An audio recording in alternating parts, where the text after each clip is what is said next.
Hello friend, આજે હું બનાવું છું નેચરલ શેમ્પૂ. તો નેચરલ શેમ્પૂ અરીઠા અને સિકાકાઈનું બનાવું છું. તો જોઈએ કેવી રીતે બનાવાય. એટલે આ તો કોઈક આઈટમ બનતી લાગે છે.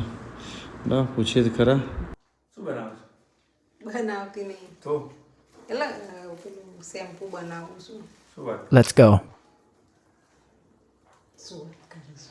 શેમ્પૂ એટલે શેનું આવું શું આવું? અરીઠા અને સિકાકાઈનું બનાવું છું. હમ. અરીઠા અને સિકાકાઈને પલાળી રાખ્યું હતું. 2-3 દિવસ પલાળી રાખ્યું હતું. પછી આજે ઉકાળી થોડું 10-15 મિનિટ અને ઠંડુ થઈ ગયું ને 2 કલાક. કેવું મસ્ત જાક ઓળ્યું છે.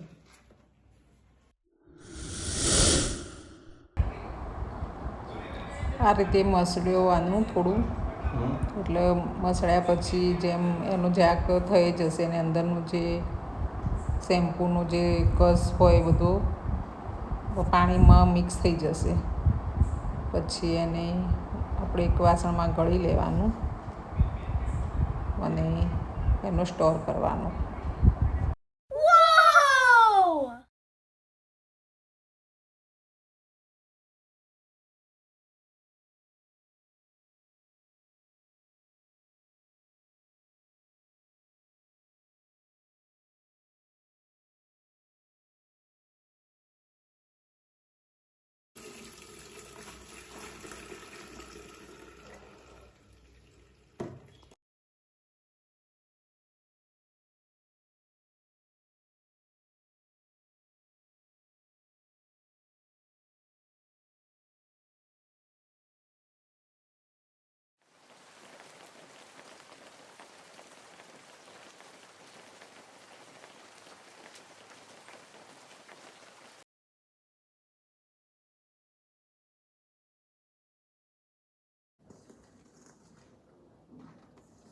આપણે નવાસ હતા એટલે કેટલું મમ્મી લાવતો ને.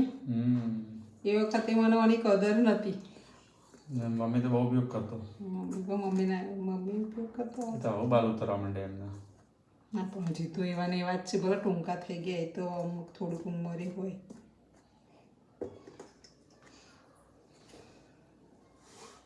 પહેલાં ગમતું નહીં, પછી એની અસર ખરાબ થાય ને એટલે એમ થાય કે વાપરીએ.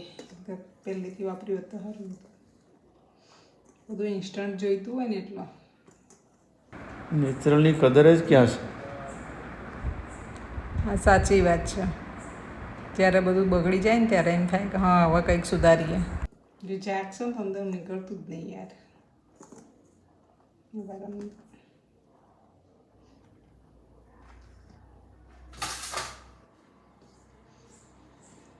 એમાં સહેજ માઇલ્ડ આપણને એમ થાય ને કે ના મજા નહીં આવતી, થોડું ઓછું જાક પડતું હોય તો અંદર 1-2 પડીકી શેમ્પૂની નાખી દેવાની. ટ્રાય કરવાનું, સારું ના લાગે તો જોઈએ હવે કેવું થાય છે. પછી શેમ્પુ ના નાખે, આનાથી ઉપયોગ કરે તો મતલબ ના રહે પછી કંઈ. એ તો હતું એ નહીં પછી એવું તો એવું કરશું. શેમ્પુ કે જો મારા ઘરે ચાલી તો આ શેમ્પુ શું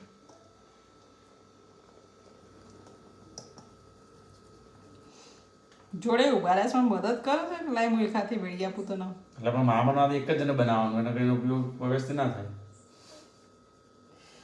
ઉપયોગ વ્યવસ્થિત ના થાય. રહેવા દો, અમે કરી લઈશું.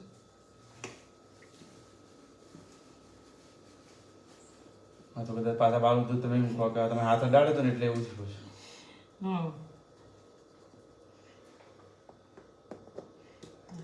મસ્ત થશે, જોઈએ. આનું થોડું સારું રહે ને તો આપણે અંબાજી જઈએ ને તો ફરીથી લઈ આવીએ.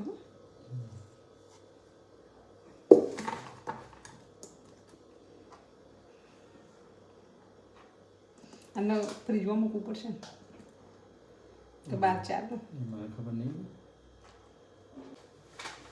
ના મને ખ્યાલ નહીં. એવો બહાર રાખીએ પાણી પહેલાં ક્યાં ફ્રીજમાં રાખતા, પણ પહેલાં તો ઇન્સ્ટન્ટ જેટલું બનાવે એટલું જ કરતા હતા. એ તો રોજ બનાવવાનો તો કંટાળો આવે યાર. બનાવીને મૂકી દેવાનું, બસ થઈ ગયું. તો ફ્રેન્ડ, આ શેમ્પૂનો ઉપયોગ જેમ આપણે પેલો શેમ્પૂ કરીએ છીએ એ રીતે જ કરવાનું હોય છે. પણ ફ્રીજમાં મૂક્યું હોય એટલે આપણે થોડુંક 10-15 મિનિટ પહેલાં કાઢી દેવાનું બીકરમાં કે ટબમાં અને પછી યુઝ કરવાનું. તો હવે આનું રિઝલ્ટ કેવું રહે છે હું તમને બીજા વિડીયોમાં જણાવીશ.